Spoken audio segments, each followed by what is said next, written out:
Hi, I'm Tucker Thompson, your host of the 54th Annual Congressional Cup presented by the Long Beach Yacht Club.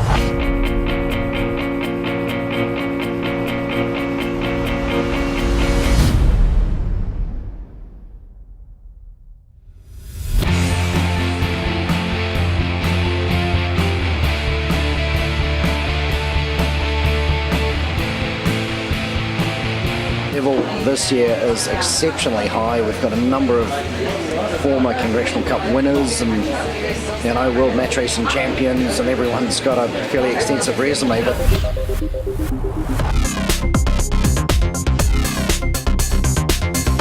Early on, there was some contact between Monin and Barker, resulting in a penalty. Barker could be in big trouble here. Monin's on starboard. Barker's put himself in that position. If there's a collision course, which it looks like there may be, a penalty flag will be flown. Yellow flag, Dean Barker has copped a penalty. Here comes the spin. Here comes Barker, spinning as fast as he possibly can. The helm locked down.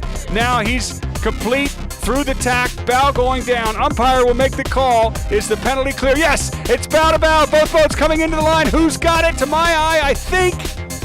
Is it Monin? Looking on the committee boat. Yellow flag. Dean Barker has done it. Oh my goodness. A breeze on at the end of the day presented some challenging conditions. Bernston used these conditions to his advantage, taking Steele out with a strategic maneuver.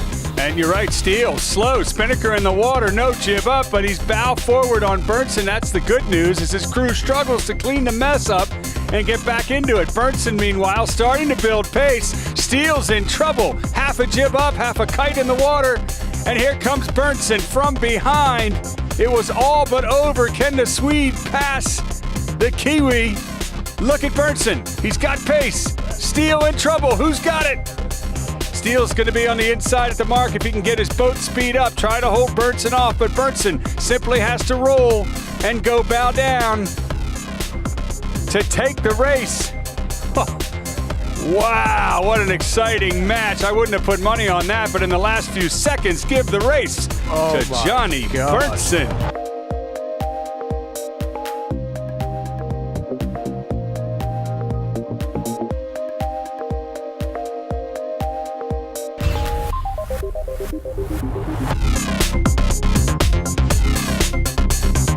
It was a wild day two of Congressional Cup with some wild sailing.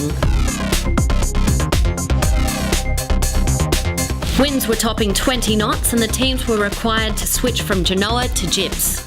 And he's leading Canfield. Canfield Spinnaker's crew trying to get it out of the water. Even with the jibs, the boats were still hard to handle. Which means Chris Steele is on his breeze and we have Chris Steele wiping out.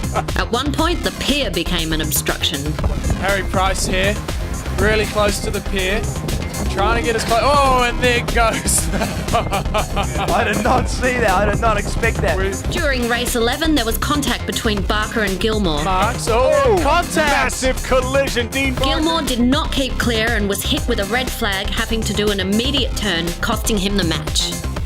In match 8, Monin and Bernston went for a harbour cruise as Monin tried to shed his penalty. You can see the beach there. We're getting close.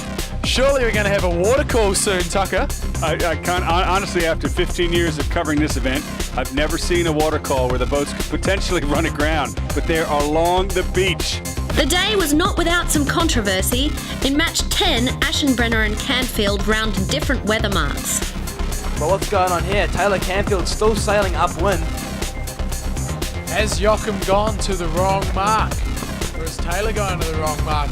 Looks like both boats are going to different marks at this stage. But the highlight of the day for the Long Beach crowd was Scotty Dixon's comeback victory over Joachim Aschenbrenner. Here goes Aschenbrenner up into attack. Scotty's going to follow suit. That could be a mistake by Aschenbrenner because Dixon's going to shed the penalty. He's going to tack onto port. Then he's got to basically return to a downwind course and up to shed the penalty. Is it away? Look at the yellow flag from the umpire. Penalty away. Dixon heading for the line. For the first time, he's poised to win a match in the Congressional Cup. If you're on the Belmont Pier, folks, get on your feet and let Scott Dixon hear you from Long Beach Yacht Club. Dixon wins the race. Scotty Dixon, what a match racer.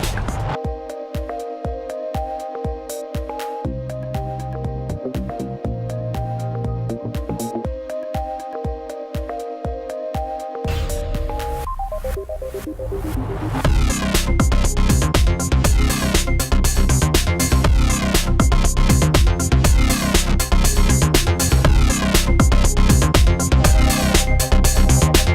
5th place, former champion Johnny Bernstein is currently on the outside looking in, but he'll have 2 chances to move into the top 4 tomorrow. Big surge there, and Bernstein has a hook. Another day, another clean slate for frontrunner Dean Barker, who won all 5 races today. And that's it. The match goes to Dean Barker. Barker and American Magic are 15-1 and have clinched a semi-final berth.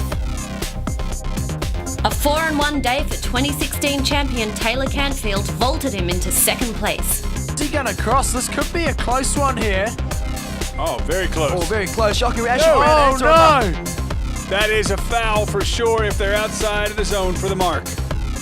Sam Gilmore and Ian Williams are holding on to 3rd and 4th place, but it was Williams who got the best of Gilmore in race 14. Look at the spinnaker behind the boat, folks. That obviously is not ideal, not fast, not what Gilmore wanted as he tries to save the spinnaker and bring him some fish on board.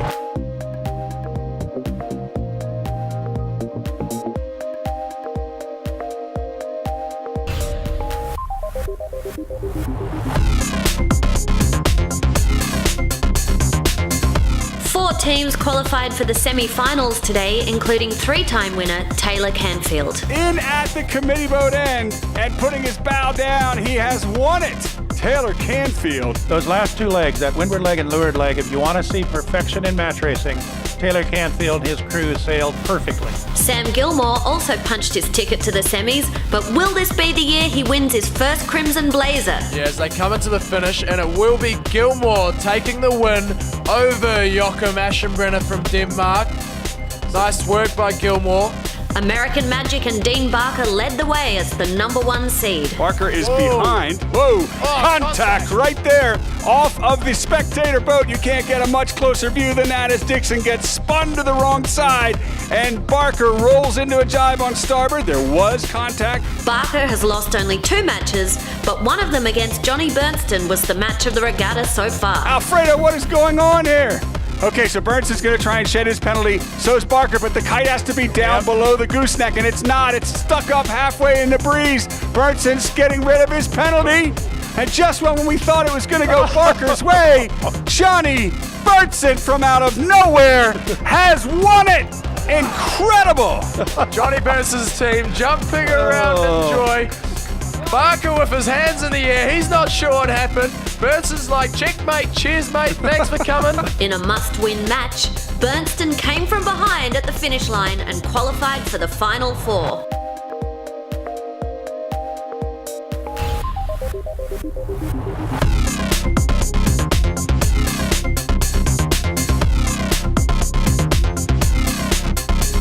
Taylor Canfield and team were at the top of their game in the semi-finals, making quick work of Johnny Bernstein 3 matches to none. And here comes Canfield.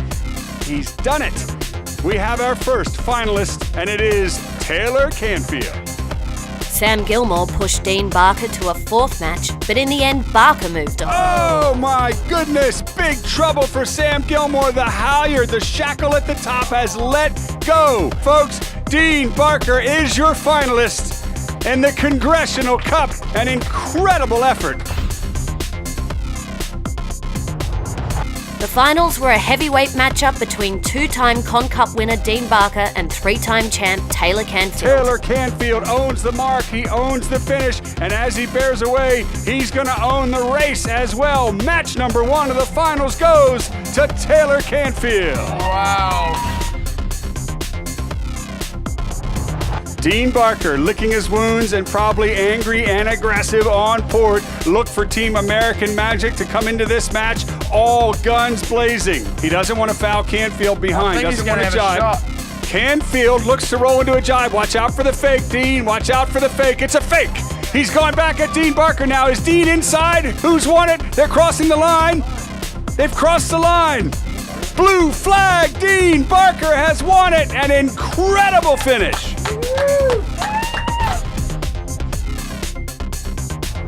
Canfield and Barker split the first 2 matches, but a wire-to-wire victory in match 3 put Canfield on the doorstep. Wow.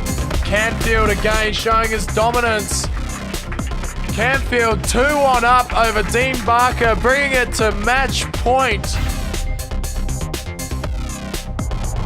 The team started even in match 4, but an aggressive tack by Barker put him down a penalty early. Oh, and Barker tacks back over onto starboard. Is he complete?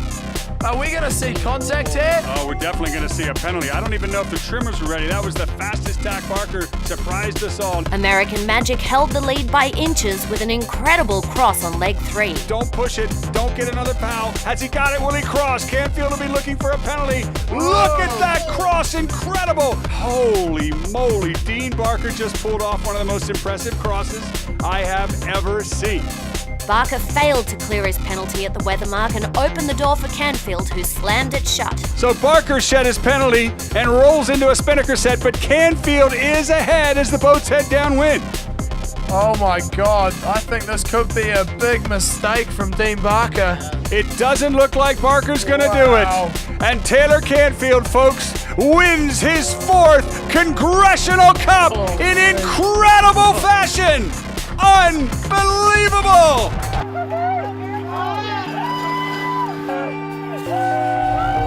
We really appreciate all the support and everyone that's been here for us the whole ride. It's been a lot of fun, and Long Beach Yacht Club, we can't thank you enough. We'll be back again next year. It was Canfield's 4th Con Cup victory in only 5 years. He joined sailing legends Rod Davis, Peter Holmberg and Gavin Brady as the only skippers to win 4 Crimson Blazers.